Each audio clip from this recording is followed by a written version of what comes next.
Hello guys, so I had a bit of a situation. I went for my MOT and my car, the rear brakes, they were not efficient, so the efficiency was under 50%.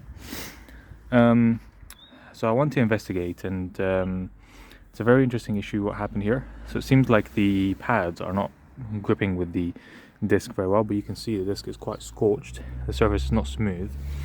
So I'll just show you. Okay, and you can see the pads are worn in a very odd manner. So they still have skin on them, but the surface is all patchy, so there isn't really any strong grip. So in this video I'm going to show you how to replace the pads and disc, and I'll show you a couple of problems that I faced with the brake line, so I'll show you that in a second.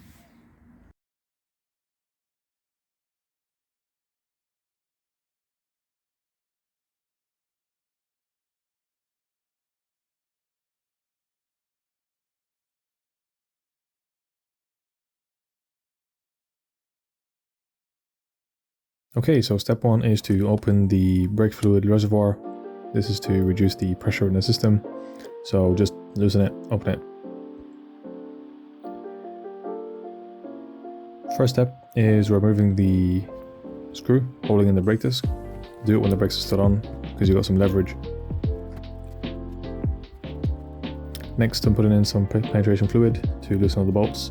There is 2 bolts holding in the brake caliper and 2 other bolts holding in the brake caliper bracket.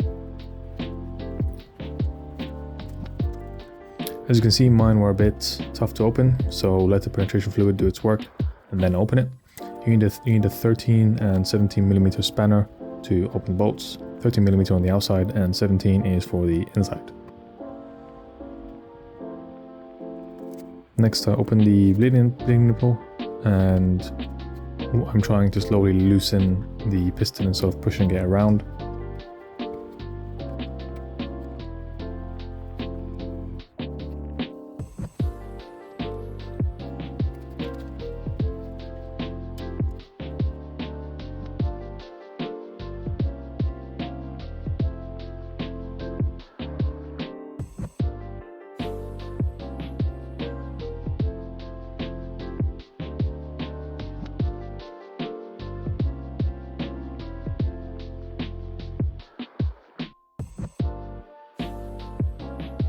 Okay, so slowly pushing it side to side. The piston was very strong to move around. So yeah, make sure you open the bleeding nipple. You do need it. It does make things a lot easier. So I'm just pushing it around, trying to loosen it all up, and it's out.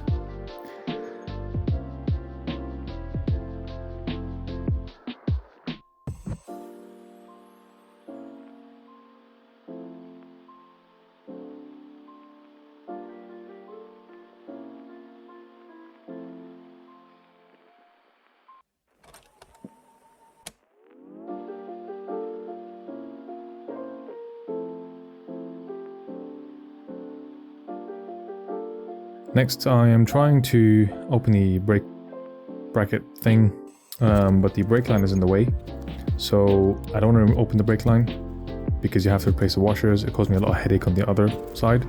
So what I chose to do was I got a E10 bolt and I'm opening the brake line holder. That thing there, it's holding a brake line.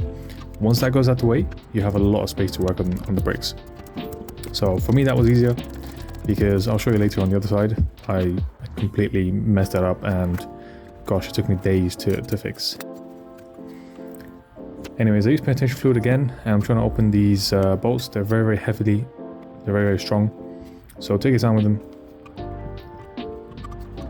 and then remove them.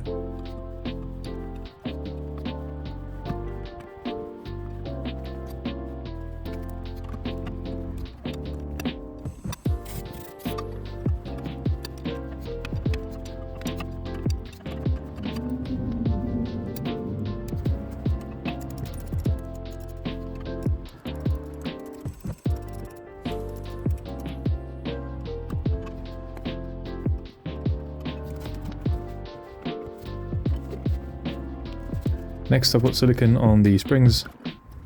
Make sure you do that. so it's lubricated. And I remove the brake caliper holders, and then I just brushed it a little bit. I also then cleaned the wheel hub.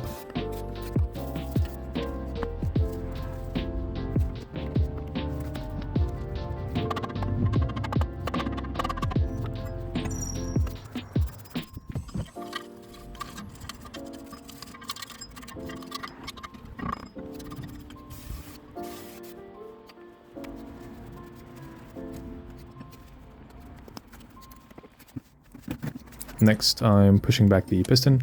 I'm just cleaning it before I push it back so the dirt doesn't go back in there. And I'm using the special tool to push it back.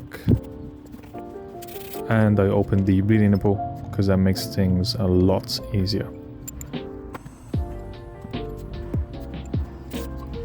Okay, so we push back. It was a lot of effort, so yeah.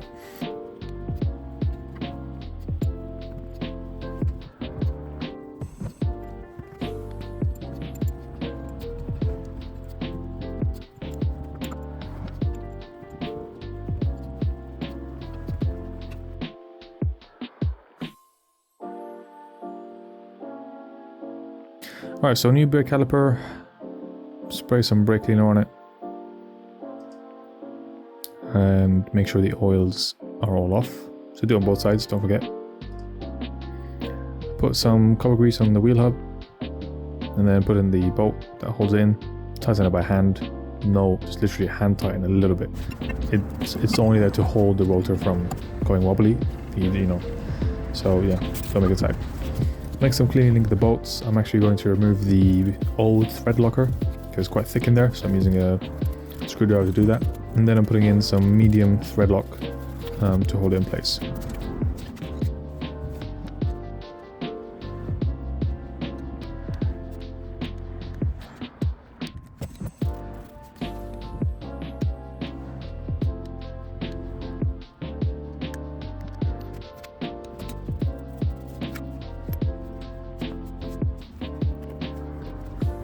As you can see, I'm just trying to show you the whole process, so I'm just putting everything back together.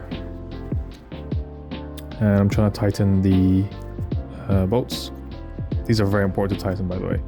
So I think it's 110 Newton meters, but just check online, but I did mine at 110, I believe.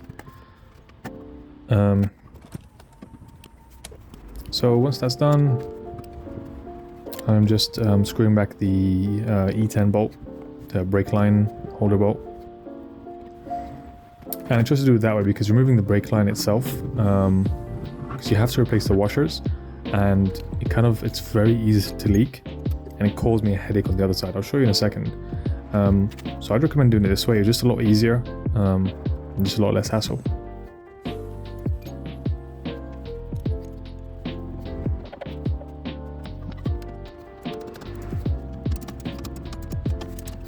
Anyway, so we got the new pads. I'm putting in some copper grease on the edges. Make sure the copper grease does not touch the actual brake. Okay, so this should reduce the squeaking, reduces any noises, and just lets it move more freely. Now I'm just plugging in the new brake caliper. Well, now I'm just putting back the caliper together. I'm reusing the old bolt at the top because the brake line actually holds it in place, so it doesn't actually let it go loose. So I'm just reusing it. Anyways, I'm putting back the wheels, and you're pretty much done. Okay, tighten your bolts.